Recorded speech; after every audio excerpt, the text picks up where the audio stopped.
Red on Jerusalem! Los Angeles County.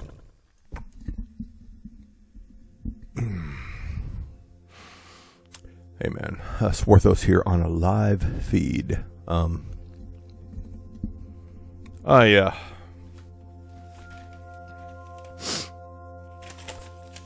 received one of these official jury summons for Los Angeles Superior Court. Now, in the past, I've always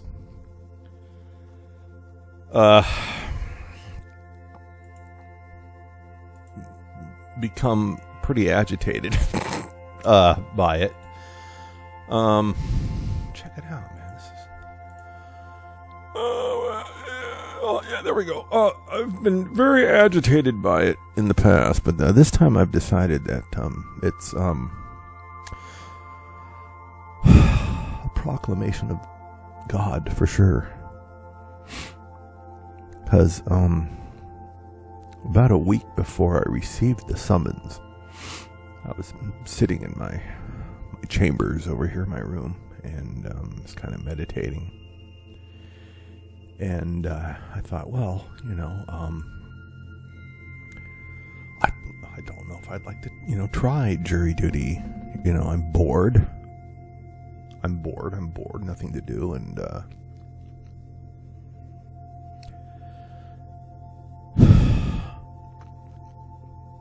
no, I've been on jury duty. Well, I get summoned every year, sometimes twice a year. I'm on like some type of a repeat loop summoning directive where I am pretty much summoned for just about every trial that takes place in the county of Los Angeles, the greater metropolitan area of Los Angeles. And I'm out in the outskirts, and I don't really like having to go downtown.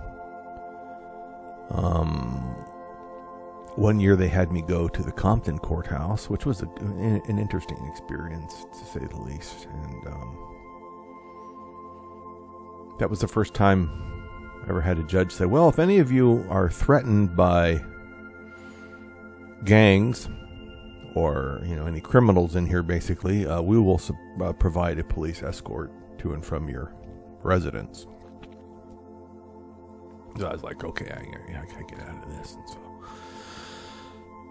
I copped a quick bias right then and there, man, and I, you know, got in the box and got out. You know, I got chastised by the judge, you know, basically, you know, you're a moron, get the hell out of here. I'm like, okay, yeah, you're right.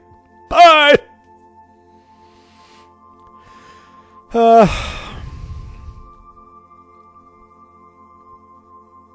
Another time the prosecuting attorney didn't want me. Basically told me to shut up. Juror number 4, you will cease from speaking right now. Shut your mouth. I want him out of here. I went to a little sidebar there or whatever where I talked to the judge and then looked at me and you write something, looked at me. Okay, yeah, you're out of here, man. And don't celebrate too much on your way out of here, young man.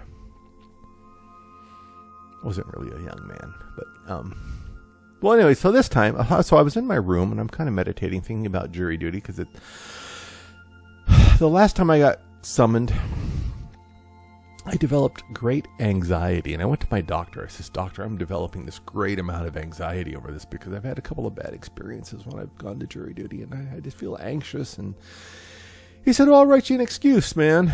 So he wrote me a 5-year excuse. This was like 2 years ago. Wrote me a 5-year excuse, and well, 5 years hasn't, you know, been completed yet, and I got a summons yesterday. But now let me say, so a week ago I was thinking about all this, thinking, you know what, maybe I would like to have the jury duty experience again, now that I'm feeling better I've had both of my vaccines. Both. Over 3 weeks ago. I nearly had a stroke the other day. I had this massive pain in the side of my head, and it just kind of, it was bad. It was a stabbing pain in the side of my head, right in the temple area. And then I felt of it, and it was sore. So I looked it up online, looked it up on the internet. Hey, who knows more than the internet, man? So I go to the internet, and it says, you're having a temporal arteritis episode, dude. Get to the hospital. You're about to stroke out. So I started popping some aspirins and some fish oil and massaging my head and exercising and things like that nature, and it went away. So I'm on an aspirin regimen right now so that I don't fall over dead. And then, anyway, so I'm sitting in my room and I'm kind of praying to God, like, God, if this is in your will for me to, go to jury duty, okay, if I get a summons, and it's close by, I don't got to go downtown,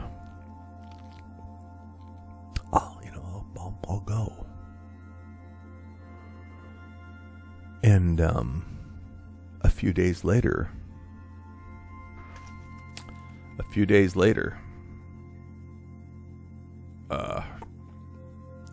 official jury summons. Superior Court of Los Angeles. La La Land. You're going to jury duty. Now, typically what I will do when I get something like this, if I plan on going in and trying to work my way out of the jury duty, I will have a CD with the Who I'm Free song on it, so that when I successfully negotiate my way out of the box, the juror's box, then I run to my car and I put that in and I play it and I sing it on the way home. This time, and ironically, about a month ago, I was going through my garage and I found that CD and I thought, you know what, I don't need this anymore. So I tossed the Who I'm Free CD, which has been a staple go-to type of thing, a theme song for me when I serve in jury duty. And but this time it's going to be different. I'm going near my house, so I don't have to go too far to go. I don't know if I'm really concerned about COVID or not. I don't know. I mean, I've heard people are, getting it even after their second shot. But at this point, I feel like I'm on some type of a appointment by God Almighty to go there for whatever reason. I'm not saying I'm delusional and I have these delusions that I'm going there to, dispense heavenly justice or anything like that. No, I'm just saying that for whatever reason, God is like with me on this one. And that's given me great confidence and somewhat of a relaxation where the anxiety isn't there anymore. Because I know when I go, God's going to be watching because he set this up for me. So I'll be going in there and I'm trying to decide what I'm going to wear. I'm thinking maybe something like this. I got these. I'm 2400 vision without corrected lenses. I got these which look good with it. I can't be wearing my Guitar Hero cap, of course. I'll go in there with a bald head. I don't know what the protocols are for wearing a headgear in there. I would like to wear some form of a headgear. I am a hat wearing kind of a guy because I got an irregular shaped head, and it's And so I'm going to be going in there. I'm not going to be trying to cop any bias or anything. I'm going to be honest. But I can't get on a case that's going to be more than a couple of days, man. If they say, hey,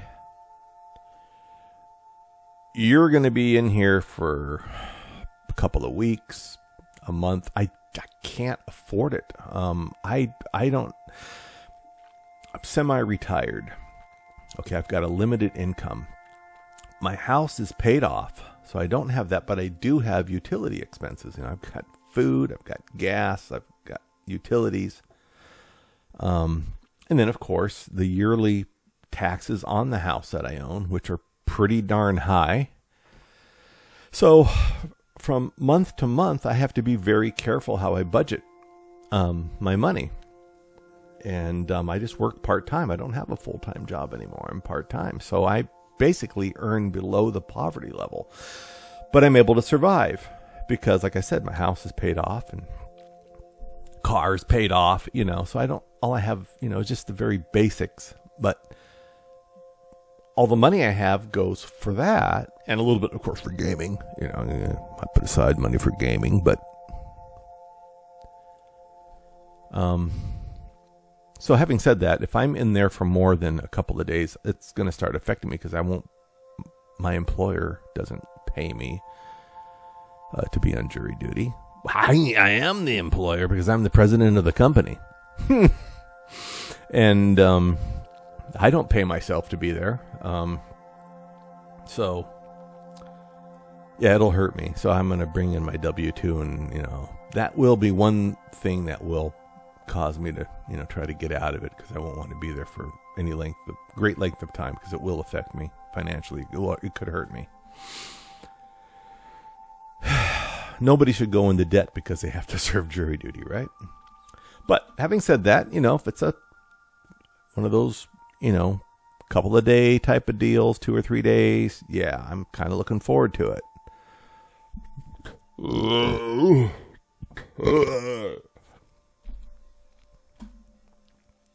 What's this one do? Ooh! What about this one? That's I like that. This is kind of good. But no, I think I'm going to go with this because it kind of washes everything out.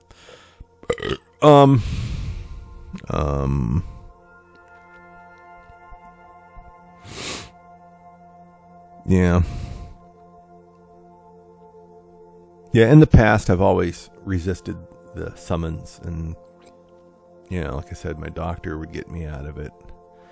And it's legit. I mean, I felt legit anxiety where my heart rate would go up and I would start to develop arrhythmia, you know, an irregular heartbeat, lose sleep and all that. Now I don't care, man. I'm ready. So, kind of looking forward to it.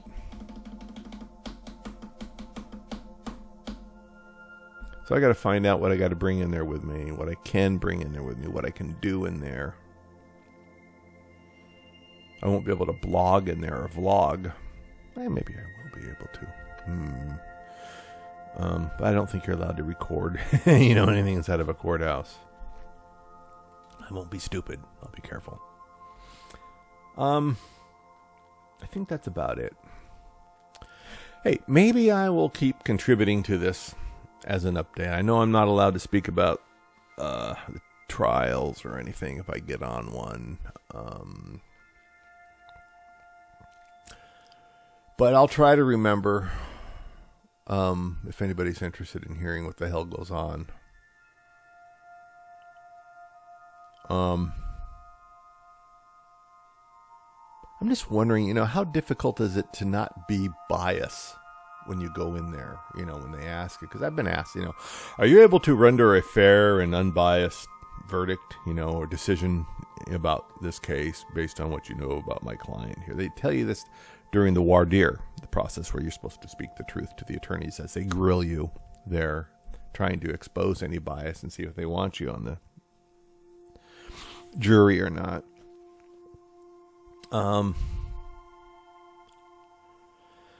I don't know. I can't walk down the street in my neighborhood without gang-looking people. This honest truth, on multiple occasions, come up to me and say, "Hey, man, are you a cop?" They ask me that. "Man, you're a cop, aren't you?" You know? It's like, I said, "No, I'm not a cop." And they say, "Yeah, sure, right. Yeah, he's a cop. Yeah, this guy's a cop." And they start announcing it. I'm not a cop. I have no interest in being a police officer. But I look like one, you know.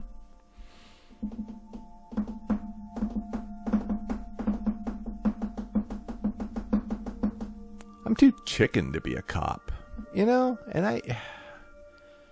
I'm too introverted and shy, really, to be a cop. And I don't want to go busting people and shooting people and getting, you know, into chases and things. That's not for me. And I've known a few cops, and I think it takes a certain personality. But this isn't about cops. This is about jury duty. And anyways, so yeah, having a bias. I've noticed a lot of times there's, I guess the point I'm making here is there is a bias towards me based on the way I look. So how can I help not having, you know, a reflection back of what I've experienced in my life? And this is going back years, 20, 30 years. I've, you know, been asked, told, or whatever, or accused of such things. I've even been through that whole routine that you're probably familiar with, that you hear about or see in movies sometimes. Like, "Hey, man, you live here? Where do you live? You live in this neighborhood?" I've been asked that by gang-looking dudes. "You're a cop, aren't you?"